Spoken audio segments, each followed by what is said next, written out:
My friend Kanya visited a few days ago and she commented on how nice and compact these Graptopetalum superbums are.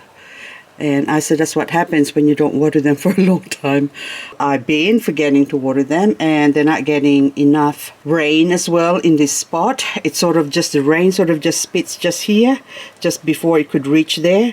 And same as my Blade Runner, which has been totally, completely neglected. But there's a few babies that was growing and have been growing for a long time now, and I haven't really attended to it. I just kept forgetting it. Oh, I got my seaweed, nutrient-rich garden treatment. So this is a different brand to what I normally use. Got my coffee. I'll just take a sip. And off we go.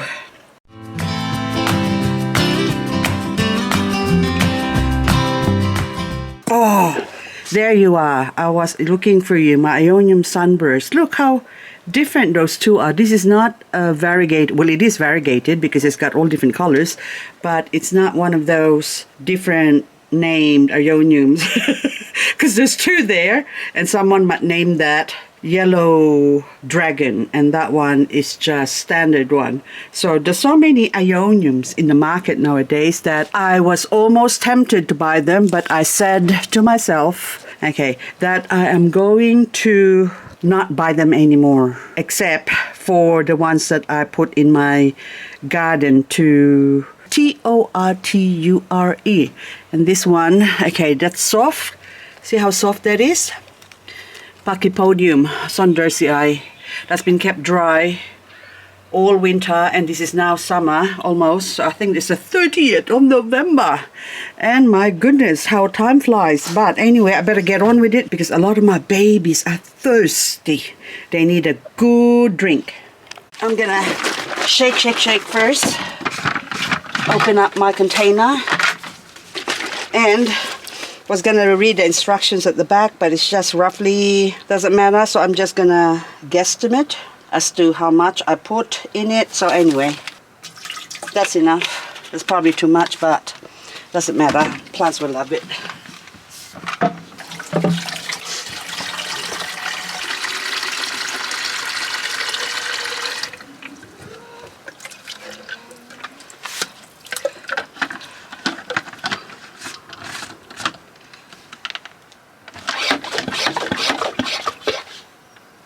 Okay. 3 pumps. It normally is enough for this sprayer. And so let's go and party. Party. Now, the first order of the day is, okay, now this one, it's 12 o'clock right now.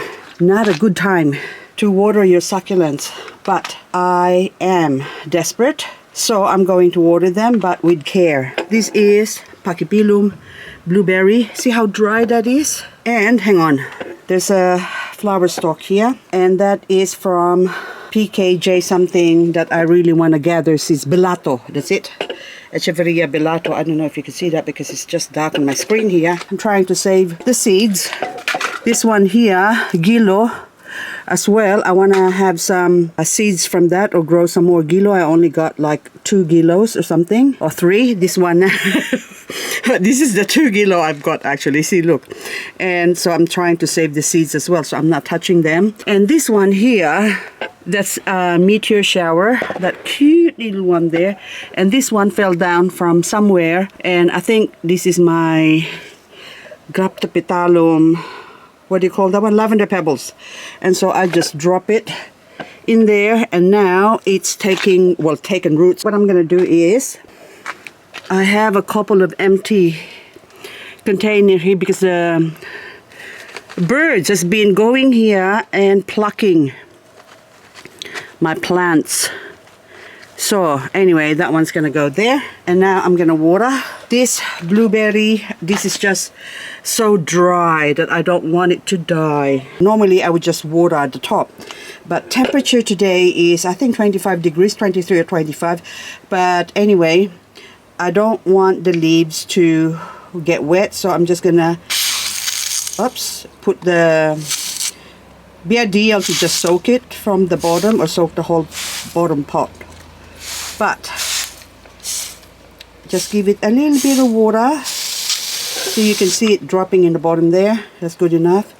This Gilo here as well, thirsty. I don't know if I'm capturing this. I can't see my screen.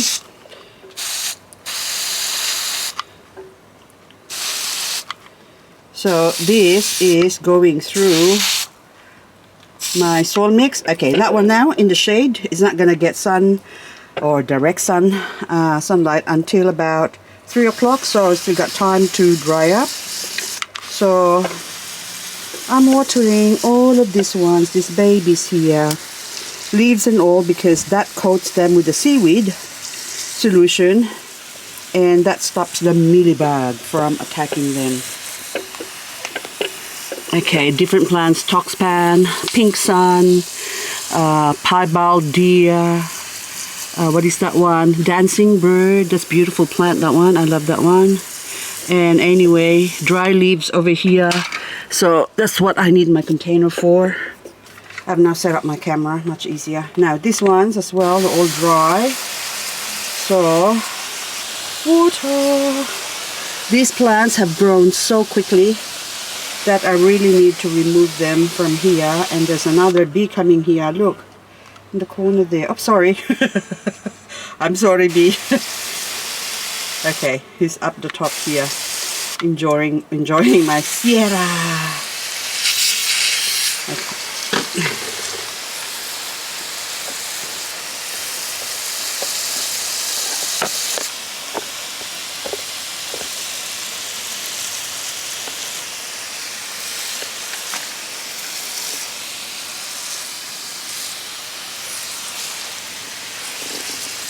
I can't remember if I've shown you this because I've been filming some video, but I haven't had time to edit them, and since they're already too old, I haven't edited it, or might have and forgot. I can't keep track because I have a lot of video clips that I didn't have time to edit, so I don't know, I'm probably repeating myself. But this one, the reason why, this used to be really a big cluster of lithops, and lately it's just getting less and less. Had a couple that died and the remnants are still there, so I know that it died, but there's also lots of missing ones, and which I can't account for. And recently I found this one piece here on top of this plant or this pot, and see the marks.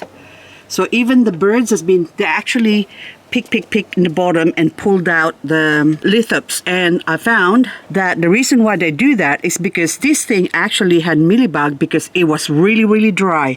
So that's why I need to water that lithops. And my usual way of watering it is not dependent on the rain. I used to give it a good dose of my seaweed solution. So I never had any lithops that, I had a couple that died for whatever reason, I don't know what, but I haven't seen any remnants of mealybug or anything, so they just died because probably they're just lonely or sad. And this one is about to split up as well, so I don't know if you can see that, but ooh, that smell of that seaweed, I can smell it really strong now. So that's probably what the mealybug doesn't like. So anyway, this one had root mealybug, so I'm gonna give it a good soak or good watering to get rid of that mealybug. And also this one's aphids. My bambino over here, I'm gonna bring it forward. Okay, if you see the black sesame seed things on the baby, I'm hoping that's a baby and not a flower, because there's a flower stalk here. But I'm just gonna give it, they hate it. They actually, see, I don't know if you can see that, but the aphids actually hate the seaweed solution, and they sort of dry up. I think maybe it has some salt content or something in it still. So I don't know, but they just seem to not like it. So this one is a Debbie. This Debbie used to be really prone to mealybug, but I have grown these ones now from leaves, and this has become immunized from mealybug and don't seem to get any more mealybug. Now I have to continue watering, and I will get back to you when I've done what I need to do over here. Most of this area now I have watered from the top, my variegated superbum, this purple beauty. I think Marisei, all different ones, Crassula, my Awayuki, all water, Decora, all watered from the top, leaves and all, because to even the flower of this lovely rose, because I'm trying to save the flowers for the seeds mainly, so everything gets sedum, what do you call that one? I forgot what you call Joyce Tulloch, that variegated one. So all of them, Crassula, Lilacina, anyway, so on and so forth. In here, that's got, look, covering from the top. I watered them with no hesitation because they are not going to get burnt. Even this one, doesn't matter. There's a bit of exposure for the Brennellense variegata over here from the little bit of sun, but it's dappled by my 50% UV shade cloth. Does it mean I can water these ones on the top as well? Yes and no. So normally I don't, but because I've got the shade cloth up the top, I can. So because it's only getting 50% shade cloth. The one that's exposed directly to the sun, I advise not to water from midday until 4 o'clock, really. So 3 o'clock is the heat of the day where they can get burned. So this one, I planted this one a few weeks ago and it's just been dependent on the rain. And that one there is really wrinkly. You can see that it's all dried.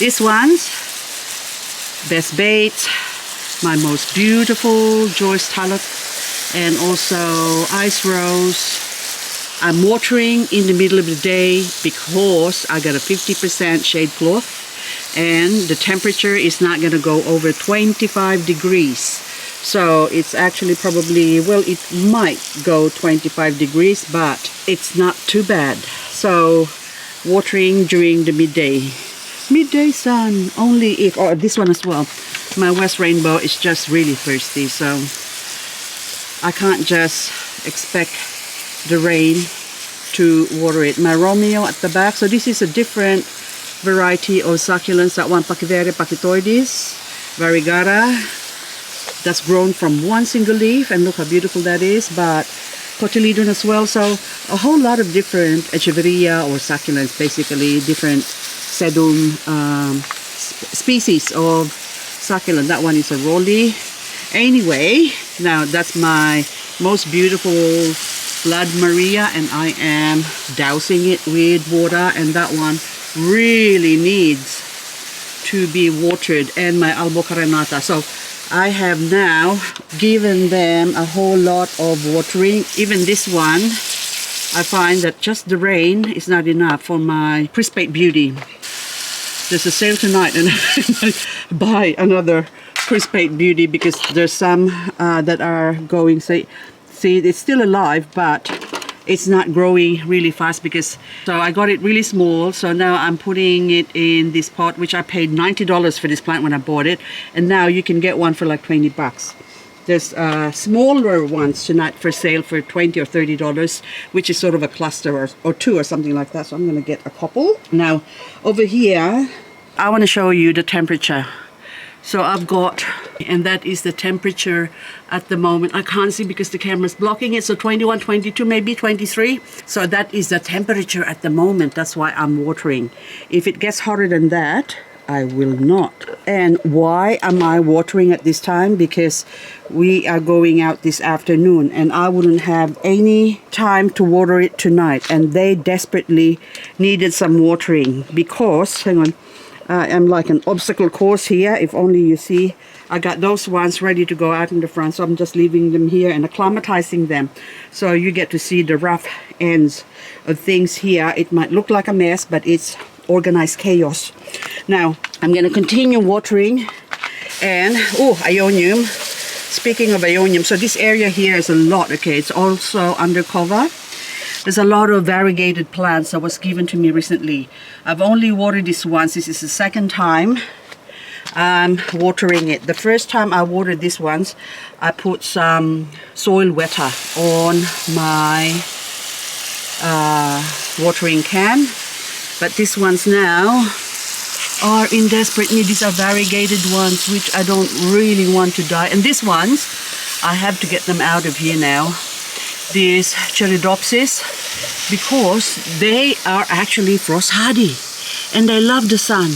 Even this Delanthe Persei, all of them, even that one and this one, the stone plant, they can all go outside. Oh, that one's about to flower, I think. So anyway, that one there needs some lithops, look nice and fat.